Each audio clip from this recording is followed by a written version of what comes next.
Одно из самых интересных вкусовых сочетаний, которые стоит попробовать, это ревень с клубникой. И главное, чтобы эти два вкуса были ингредиентами одного пирога, что, собственно, и предлагаю вам приготовить. Для начала я подготавливаю ревень. Его необходимо очистить от пленки. Делаю это с помощью ножа. Просто поддеваю пленку и тяну вот так вдоль ревеня. Очень легко это сделать и просто. Если пленка порвалась, можно просто ножом ее поддеть и продолжить чистку.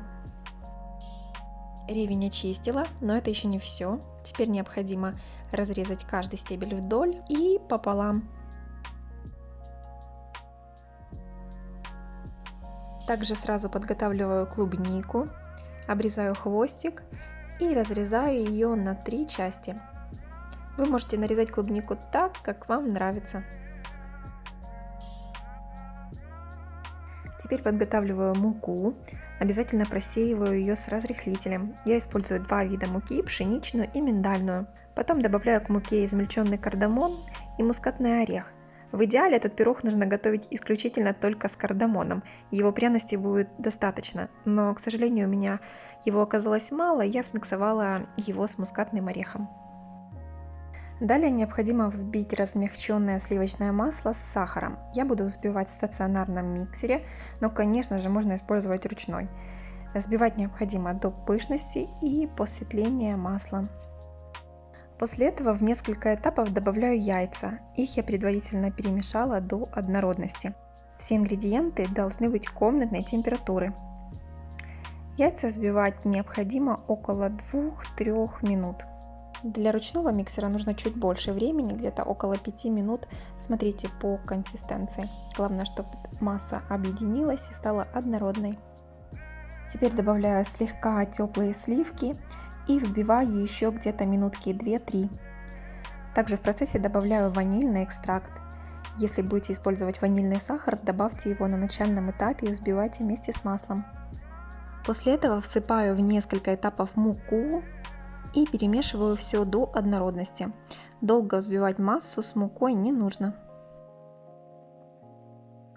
Дно разъемной формы фиксирую пергаментом и слегка смазываю сливочным маслом.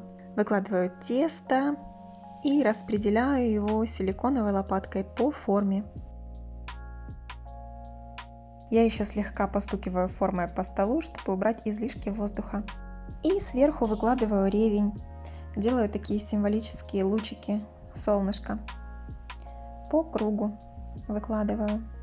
При этом слегка вдавливаю его в тесто.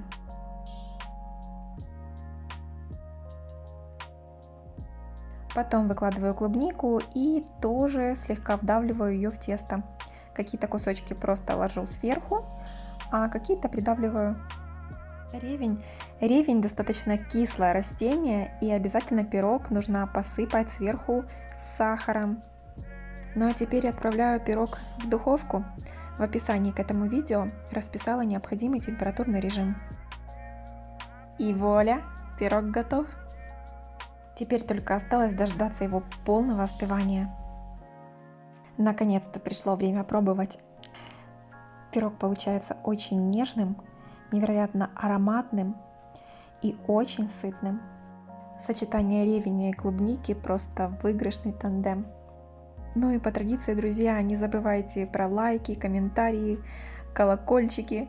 Не забывайте подписаться на мой канал, кто еще не со мной. Спасибо, что смотрите. Скоро услышимся. Всем пока-пока.